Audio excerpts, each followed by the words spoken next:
Gli uomini non hanno così paura del caldo come hanno paura del freddo.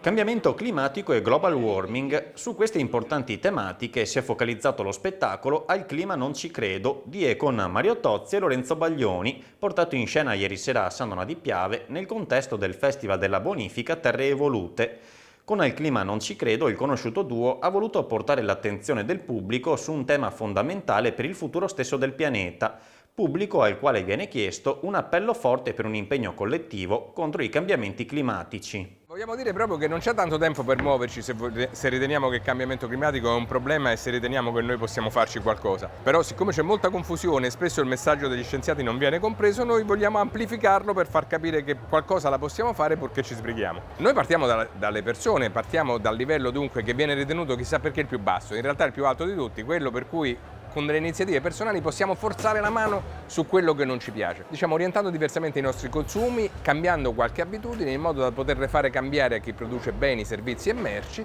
in modo che si possa chiedere a chi ci amministra di favorire chi prende questi comportamenti virtuosi, consumatore o produttore che sia. Uno spettacolo che punta a smuovere le coscienze di tutti, da chi amministra a chi subisce le decisioni dei governi, come i giovani che rappresentano il futuro del pianeta. I giovani sono il futuro sembra sempre una frase un po' retorica, ma è talmente vera e che quindi la dobbiamo ricordare sempre perché è importante e possono fare tantissimo, anche perché hanno la giusta energia e vivacità intellettuale per non solo capire che il problema è grande, ma per avere anche la consapevolezza di come riuscire a risolvere, quindi sono effettivamente il nostro futuro. E noi dobbiamo tantissimo a questi giovani che scendono in piazza, Fridays for Future, Greta Thunberg, che ci ricordano quanto il problema del global warming, dei cambiamenti climatici sia importante e attuale. Quindi in realtà non siamo tanto noi che lanciamo messaggi ai giovani, sono loro che lo lanciano a noi e noi che di rimbalzo lo lanciamo a chi ci viene a vedere. È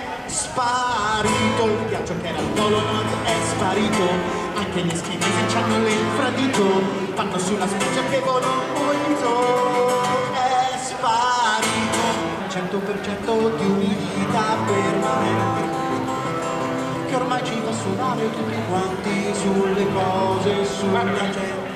Uno spettacolo che tratta argomenti importanti e che per riuscire ad arrivare a tutti sfrutta sapientemente l'intero spettro della comunicazione a disposizione di Tozzi e Baglioni, dai dati scientifici a meme e canzoni. Bisogna sporcarsi le mani, non si può parlare soltanto attraverso gli articoli scientifici, per quanto ricordiamo proprio qua di quanto siano importanti gli articoli scientifici e quindi rimbalziamo un po' come palline dagli articoli scientifici alle canzoni, dai grafici ai meme, in un fluire di cose completamente diverse che però ci è subito sembrato a me a Mario che avessero una